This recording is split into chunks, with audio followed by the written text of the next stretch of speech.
It's not often that Queen Elizabeth II lets the world know her innermost thoughts and feelings.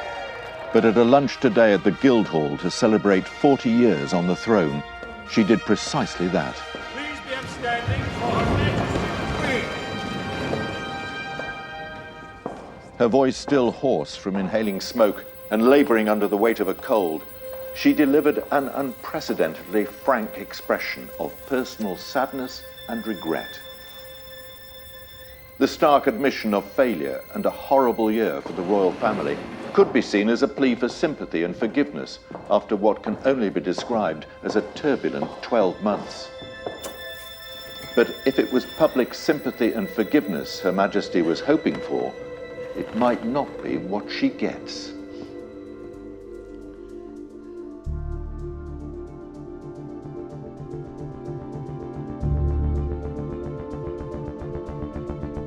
Welcome to The Crown, the official podcast. I'm Edith Bowman, and this is the show that follows the 5th season of the Netflix series The Crown, episode by episode. We'll be taking you behind the scenes, speaking to many of the creatives involved and diving deep into the stories. Today, we're going to be talking about episode 4, Annus Horribilis. In this episode, Princess Margaret has an unexpected letter from her former love, Peter Townsend. When they reunite after over 30 years, it brings back the heartbreak for Margaret and exposes the friction between her and Elizabeth, who didn't allow her to marry him in the past. Elizabeth is also dealing with problems in her children's love lives, with Prince Andrew asking for a divorce, Prince Charles desperate to separate from Diana, and Princess Anne looking to marry a former palace equerry. And as the family disintegrates from within, a huge fire breaks out in Windsor Castle, leading Elizabeth to call 1992 her Annus Horribilis. We'll cover specific events and scenes that feature in this episode, so if you haven't managed to watch episode 4 yet, I suggest you do that now, or very soon. Coming up later, we'll hear from Lesley Manville, who plays Princess Margaret, to hear all about her experiences of playing the princess. Can I tell you a little story? Please. How I missed meeting her by one night. No. It's quite a good story. Head of research for The Crown, Annie Salzberger, will join me to tell us all about the real-life meeting of Princess Margaret and Peter Townsend. So I think it stirred emotions in her, very true to what we show, that maybe weren't there for him. But first, in this episode, between the royal divorces and the Windsor fire, it's a dark time in the royal family's history. I sat down with the director of this episode, Maya El-Touki, and I started off by asking her how she wanted this episode to look visually and how she incorporated this into her storytelling.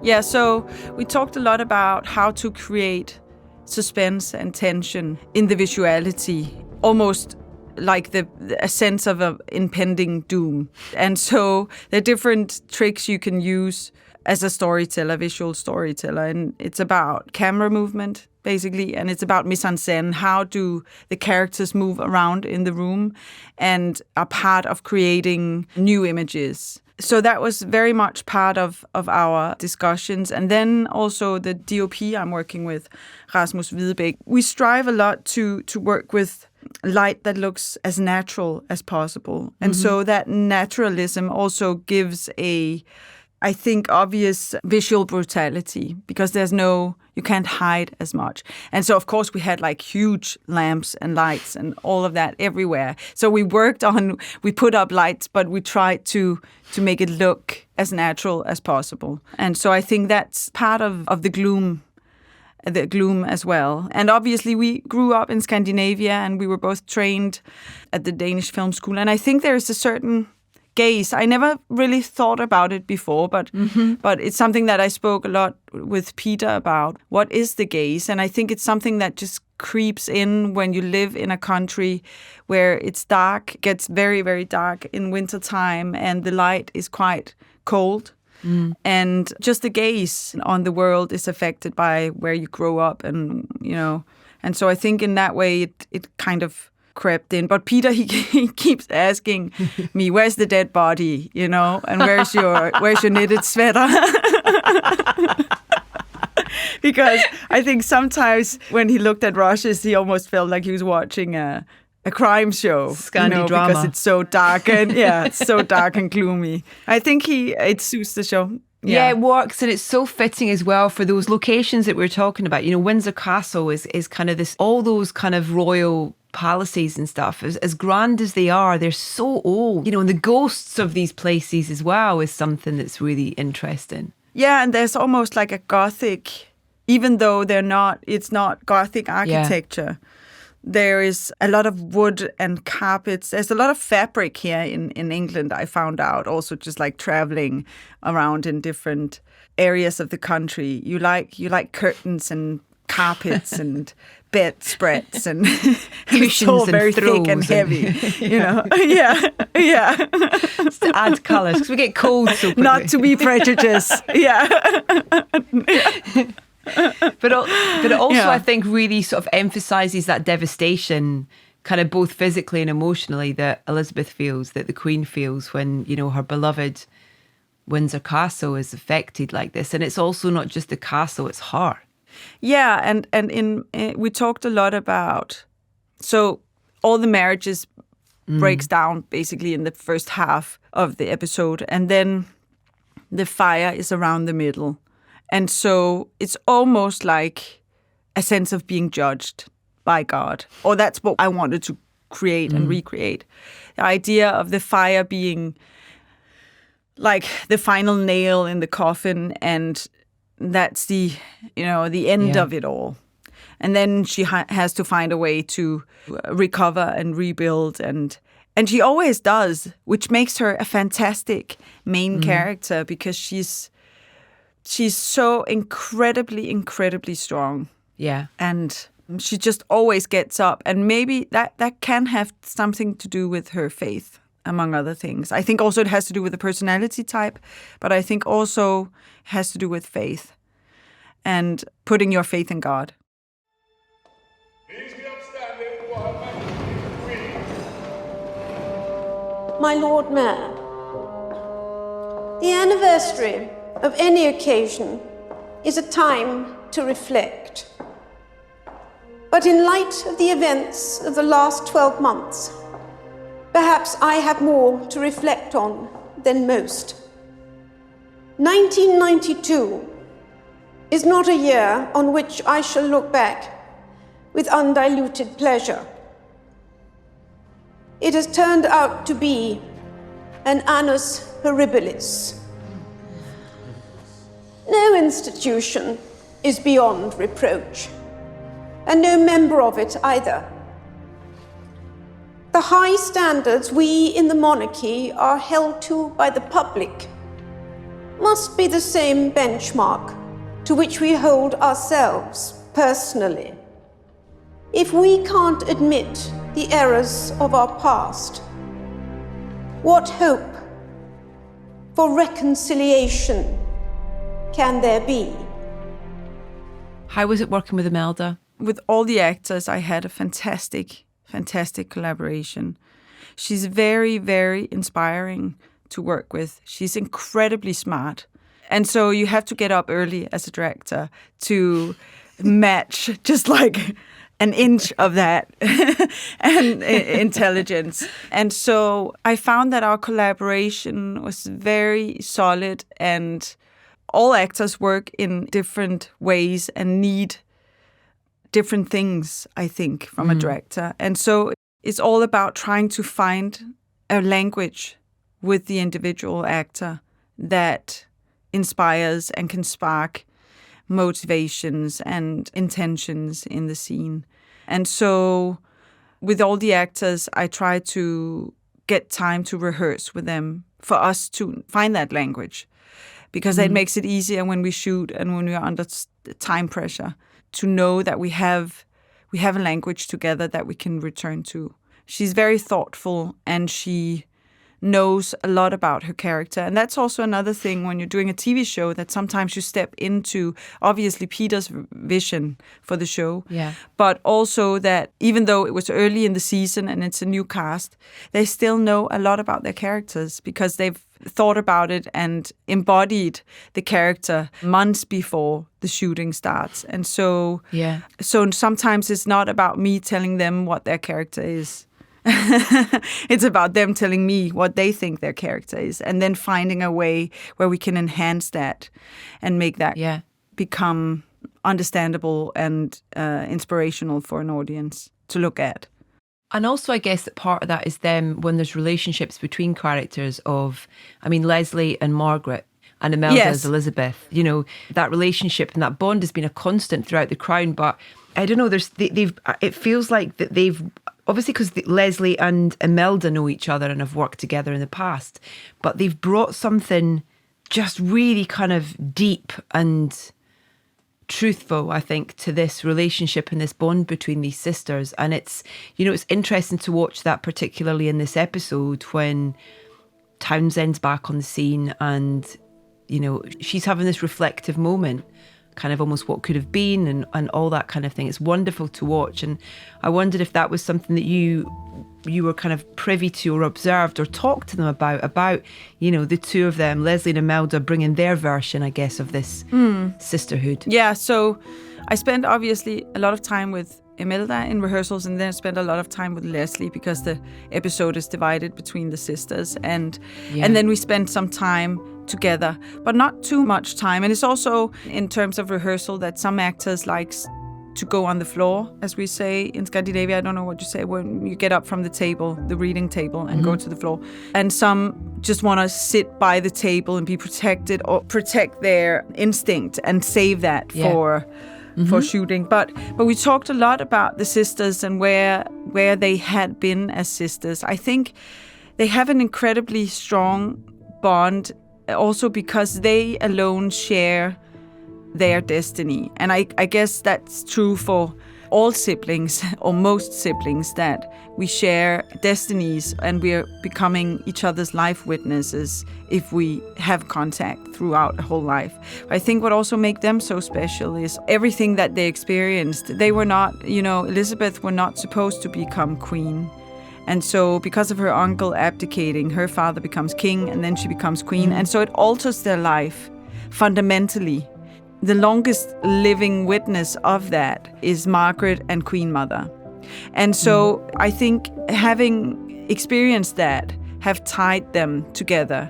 And in a way, they're like night and day, or at least in our show and in our interpretation of them. But still, there's so much love and there's so much they share. And on our show, they revisit many of the same conflicts over and over again.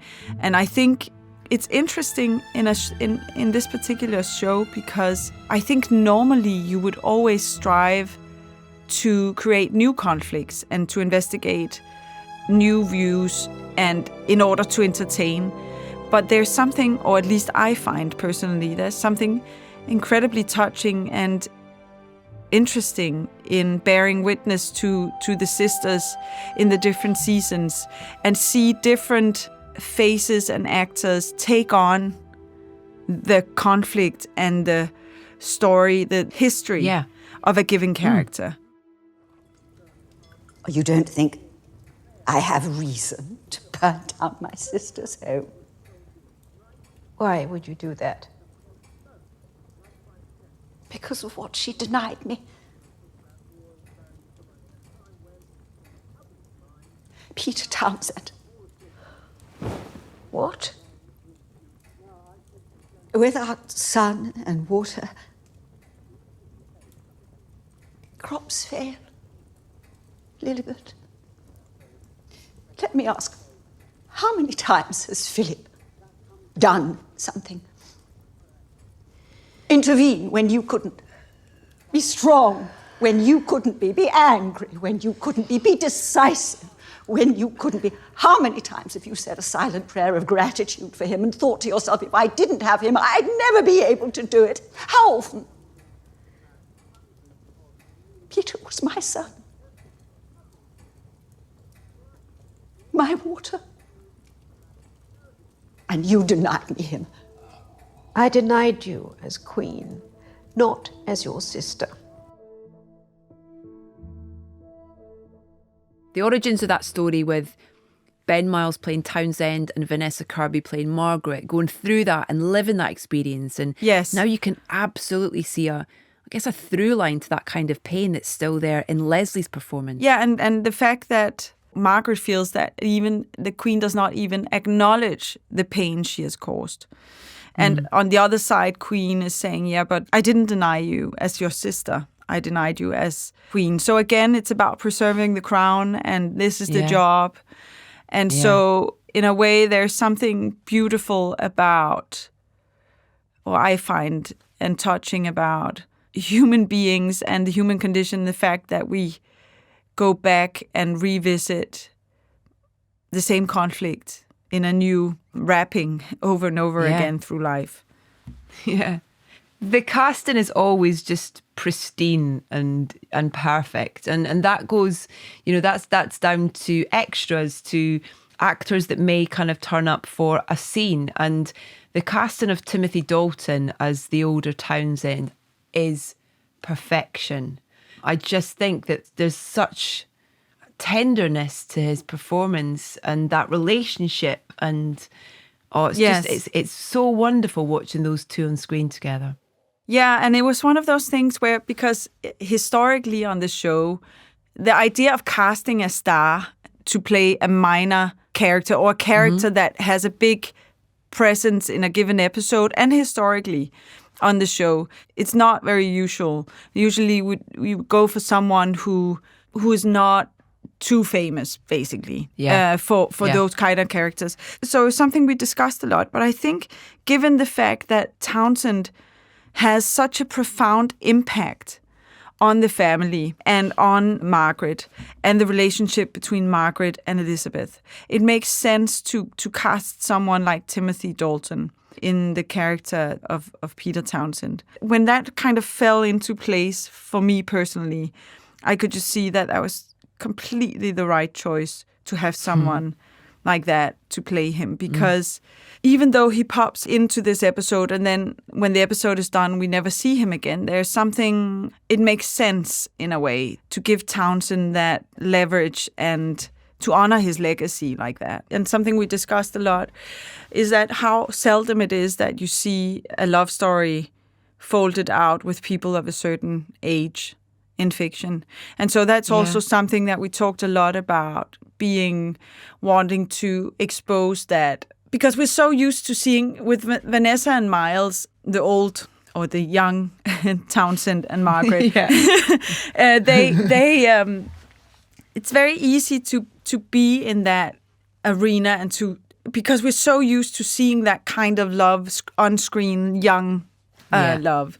We're not used to seeing that mature love that we expose on episode 4. And so that was something that we spoke a lot about, me and Timothy Dalton and Leslie, to be brave and to make it passionate and seductive and sexy, basically. Yeah, feel that chemistry through the screen. Yeah, to feel that chemistry and to... And in a way, it's controversial, which is weird because it shouldn't be that, but it's just not something we're very used to. Yeah, definitely. That was lovely.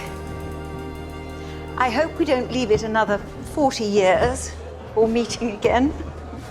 Well, as it happens, I shall be back in London soon. And there are some things I'd like to return to you. Your letters. Oh. Not as a rejection. I kept them all. Reading them, it took me back to that time, and I thought, they're so precious. I'm not getting any younger, and if anything should happen, I'd hate to see them fall into the wrong hands, so I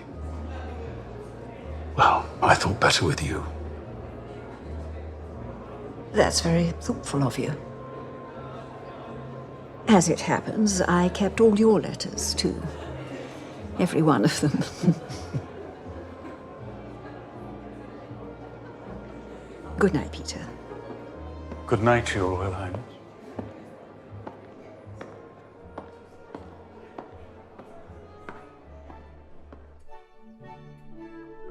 There was a lot going on in this episode, so let's get a little more context from our research queen, Annie Sulzberger. Annie's been answering some key questions for us in every episode this season, and we have to know, did Margaret and Peter really get to reunite one last time?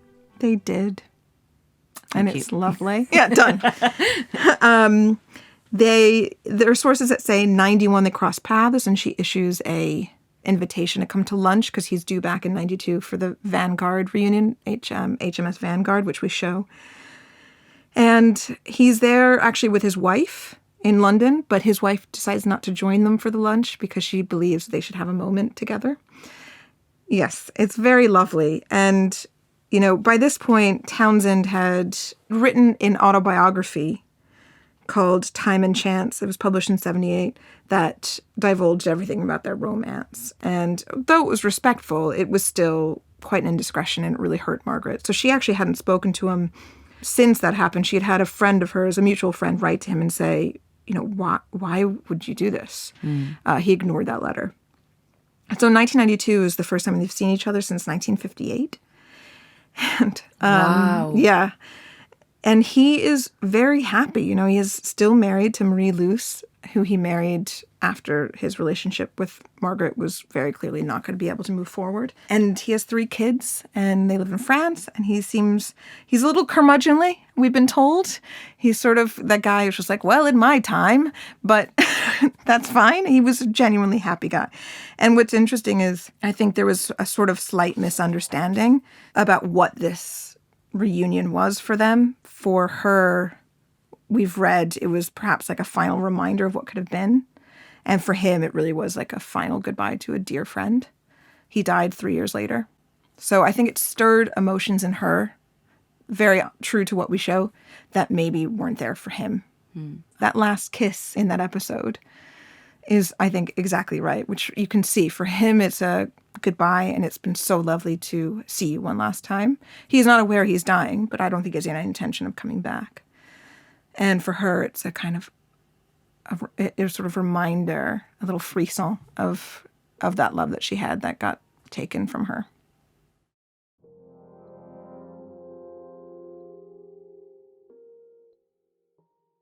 And finally, it's time to hear from Princess Margaret, played by the legendary Leslie Manville. We sat down together on set at Elstree Studios in Diana's incredible apartment not long after they'd finished filming. Princess Margaret's been on such a journey across the last few seasons. I asked Leslie where we find Margaret at the beginning of this season. Well, I think the series begins, not that you would know it because it's not so much in the script. Yeah. But she's not in a relationship. She's living on her own at Kensington Palace. She's lonely, and she's made, and this is the truth, she's made a conscious decision to serve her sister and the crown and devote herself to that life.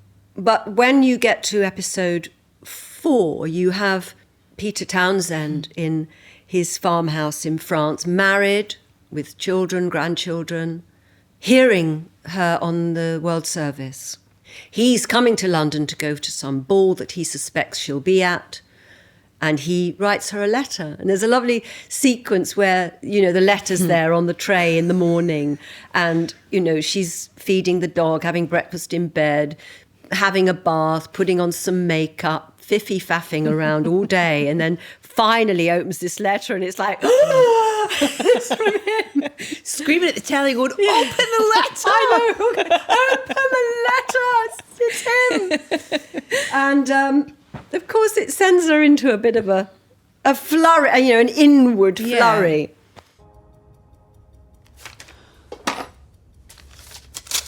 Dear Margaret, it is possible this letter will come as a nasty intrusion rather than a pleasant surprise.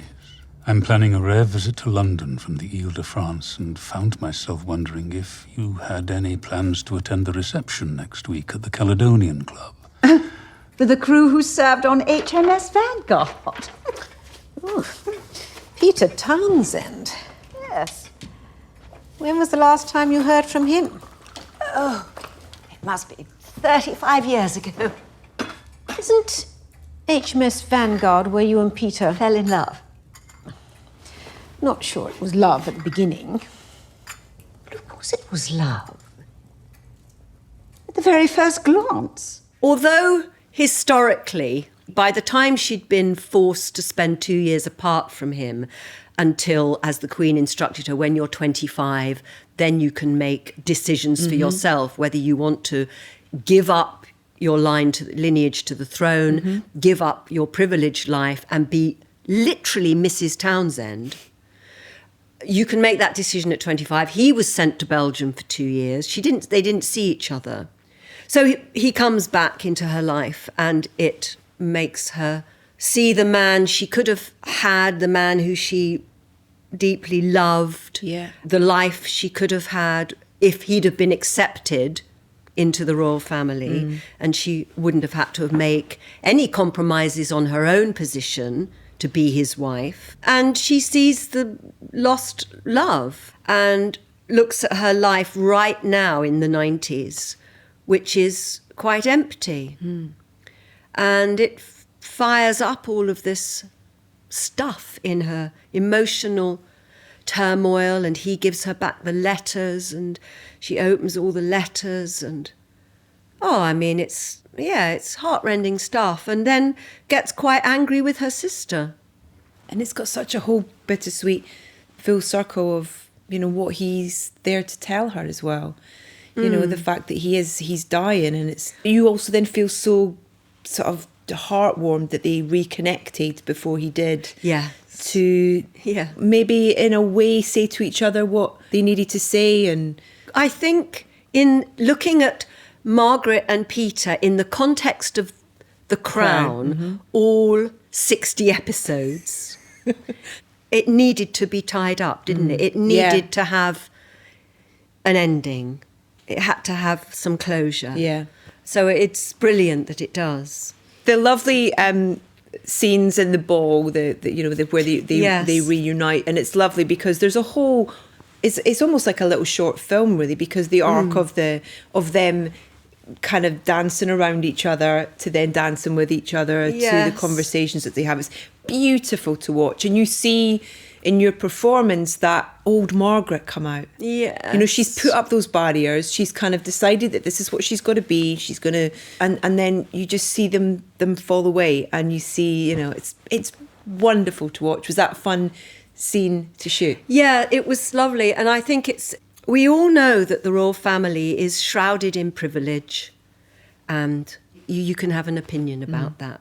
But what I like about those moments at that dance is that it could be anybody, because it's about deep, deep, deep feelings and the need to be loved, the need to have somebody in your life who loves you, who cherishes you, who looks out for you, who is there for you. And that's very good that you said it's like a little story on its own. It is. It's like a little vignette, isn't it? And I remember when I was reading that scene, she's about to leave. And I remember reading it and thinking, for heaven's sake, woman, don't leave. You need to connect with this man. You can't just say hello and walk away and have a lovely conversation with Anne and leave him over there talking to his other regiment people. You've got to come together, and it's so sweet that they come together over the Hoagie Carmichael song. You sort of forget that she's a royal. She's just the woman who probably still feels 18. And, when they used to go off riding together. And can I tell you a little story? Please. How I missed meeting her by one night. No. It's quite a good story. I'm a breastfeeding mother, and I can't tell this story without name dropping. I'm on holiday in Mustique with David Bowie. Great. With my then husband, and he lives next door to Mick Jagger and then Margaret, That's a hell of a street. So we're there, we've been there about 10 days. I won't go into the details, but I get a breastfeeding problem and we have to come home. And David Bowie rang me up to see how I was, if I was all right.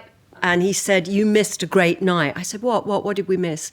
He said, the day you left, Margaret rang up and said, would you like to come and bring your house guests round to mine? We can have a bit of an evening. And Mick Jagger was there as well. And apparently I missed a great evening and she was playing the drums. I mean... Oh my God. What a time to get mastitis. Oh, cabbage leaves at the ready. Oh, Lesley, that's an amazing story. Isn't it? Wow. Who'd have thought then? I mean, I was in my early 30s then.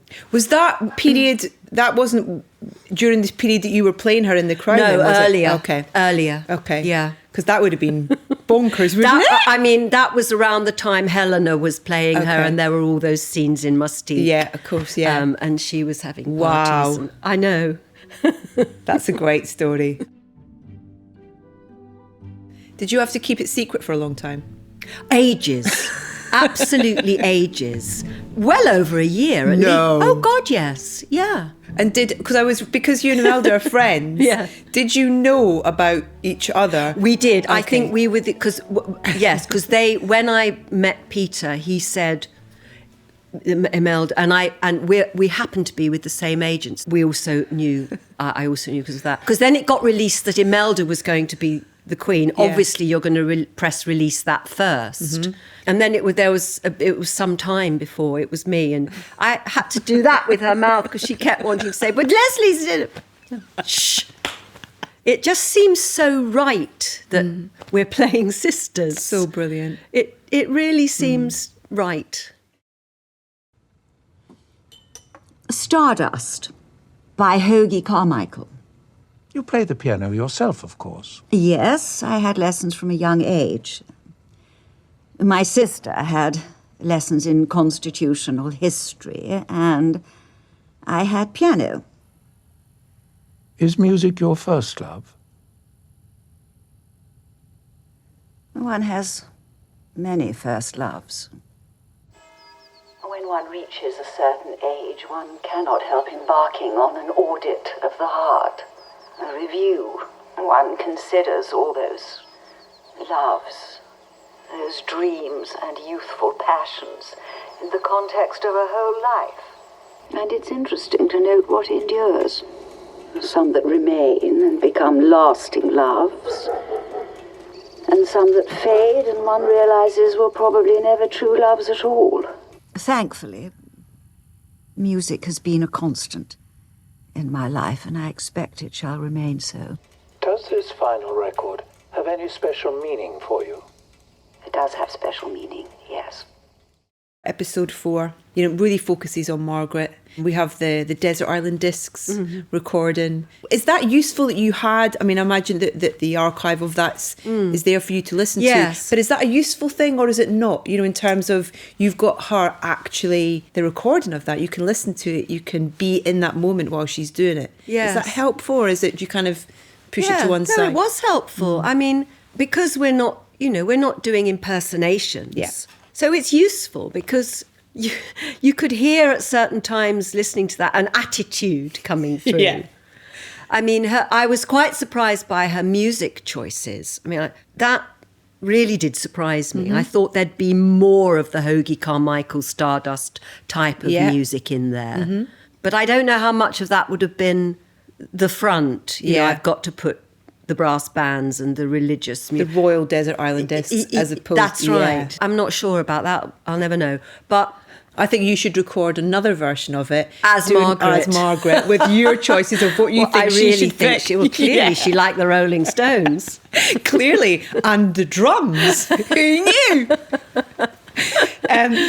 But yeah, it was. So I did listen to that and it was useful because interestingly, unless you are probably even older than me, you won't remember hearing Margaret so much. When she was younger, she was out there and you could hear her voice a lot, except obviously television and radio and social media then was all kind of much reduced anyway. But there's very little recording of her in the 90s. Desert Island Discs was actually in the 80s. And then the research team found another recording of her doing an interview at the palace talking about her memories of being in Buckingham Palace when the war was on and then when the war was over. Yeah. And it's a short little 7-minute interview. And that's really all I had. So I thought, well, people don't really know her voice like we know Diana's voice and Charles's voice. We're so familiar with the sound of them. People were not so familiar with her older voice, at least. Yeah. Have you got a memory that from this experience so far with The Crown, what's the thing that pops into your head of being the most sort of prominent memory? I think the showdown scene with Imelda, because from the moment I read it, I was aching to play it. The conditions are irrelevant. The prohibition is what counts. A prohibition, incidentally, you are not now extending to Anne. That is different. How is it different? Anne is a royal princess with no prospect of acceding to the throne, as was I. Commander Lawrence is a palace equerry, marrying scandalously above his station. Peter was a palace equerry, hoping to marry scandalously above his. Anne and Commander Lawrence are in love. Peter and I were in love. In both cases, one party is a divorcee. The situation is identical in every way except for the outcome. She is being allowed to marry him. I wasn't. Her story ends happily. Mine did not.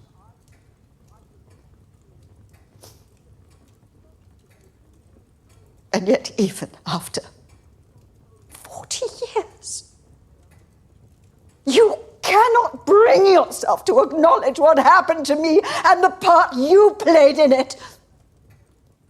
It's a brilliant piece of writing. It's two sisters arguing as sisters. It's backed by Margaret's pain and loneliness. And the reason I also picked that moment is because the costume played an enormous part in that scene for me. Amy just made a suggestion to me, and it just, for me, brought it all together. Because, of course, the royal family don't really do casual. Our version of a tracksuit at home. You know, I mean, Margaret does rock a caftan, and she does spend a whole day in a caftan. But she was going round to see the Queen, so she'd have to be in some sort of, day dress, however casual. And her hair was not quite so that was great. We just not so brushed through and structured. It was just a bit messier. But still, I was in this dress, and I thought I wanted it to have a feeling about it that was sort of abandoned. Yeah. And I couldn't latch on to that bit of it. The language was abandoned. My hair was abandoned. But the rest didn't feel... And Amy said, well, she's got to travel there, so she's going to have a coat. And this is going to sound really weird, but it was... She said, why don't we just throw on that old mink of hers? And it was brilliant. Amazing. Because normally the coats are quite tailored and structured. And I know we think of mink as being... But actually for them, it was just a way of keeping warm. And it was a sort of, we put on the mink. Threw it on. But because it was quite a loose mink and I could put my hands in my pockets, and it did just feel like I've got this day dress on underneath and just throwing on the mink. And it, for me, just brought it all together. It was genius bit of costume designing, but not just costume designing, but Amy knowing what I was looking for. Amazing. I said, I just need something. We just throw on the old mink. Great. That's so interesting, because I remember in the last season when Helena has the showdown with her mum on the beach, and she's got a mink on over her shoulders. Yeah. It's like her armor in a way. It's kind of like just gives her some kind of confidence to confront, say what she needs to say. Yeah, because it's like so decadent, but worn in such a I'm just nipping to Tesco's kind of way. Margaret and her mink off to Tesco's. I love it. But it's brilliant because you still own her. You know, she's your Margaret in your version of her. Although she was a real person, you're still dramatising Peter Morgan's script based on a real person. There are lots of different. There's a line to find, isn't there? There is. There's absolutely a line to find, and I find that line a little bit hard to analyse because I think acting is a bit blurry. I trust my instincts more than I ever did 20, 30 years ago. Yeah. And that's, I think, is to do with age and experience. But it is hard to define because you could carry on doing research on Margaret and the royal family forever. Yeah. But we are doing a drama. And so finally, you have to put all of that away. And the only thing that is then important, and I'd done all these little tabs in the books, all these books I'd read, all little pink tabs for good bits. That I read them and I thought, yeah, that's going to come in handy. Tab that. I've not gone back to one of those tabs since. I mean, it's in there, so it's in here somewhere. Yeah. But because finally I've got a script. Yeah. And it might differ from actually specifically what happened, but we're making a drama and I have to make that script and those scenes come to life, and you know, also we're dealing with stuff that you can write a lot about the history and the historical facts of things, and people can say, yes, I was at dinner with her and this happened and that happened, but nobody knows what that woman was thinking when she went to bed on her own at night and when she woke up in the morning with just the dog there. Nobody knows what that woman was going through. So I have to imagine what she was going through and do my version of what I think she's going through.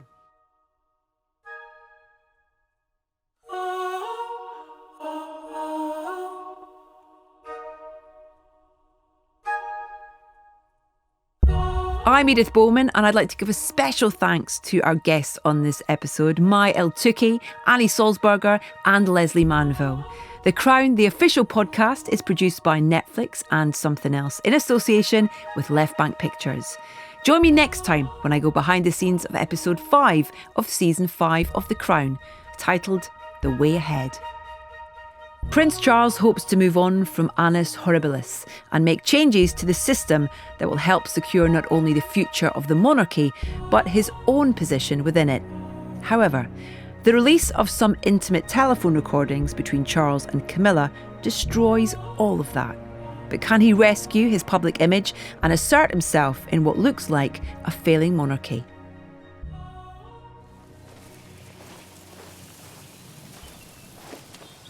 Historians will not be able to pinpoint a moment when the breakaway happened because nothing official has happened. But a change is happening. Sir. I ask you to look around you. What do you see? Not old, stuffy courtiers, but young, professional men and women of today. The Way Ahead group, or the lagging behind group, as I like to call them, was set up to prepare the monarchy for the coming millennium, but it seems to me they hold some confusion as to which millennium we're actually in. I think as a guiding principle, if we're interested in saving the monarchy, we should do the exact opposite of what the Way Ahead group recommends. I think we all agree, and polls certainly show that the monarchy is in a rut, a dangerous rut. It's vital that people are given a reason to believe in and be excited about the future. And if one asks oneself what the future of the monarchy is, then the answer is you, sir. But right now, the problem is no one knows you. They don't know who you really are, nor what you think or feel. I quite agree.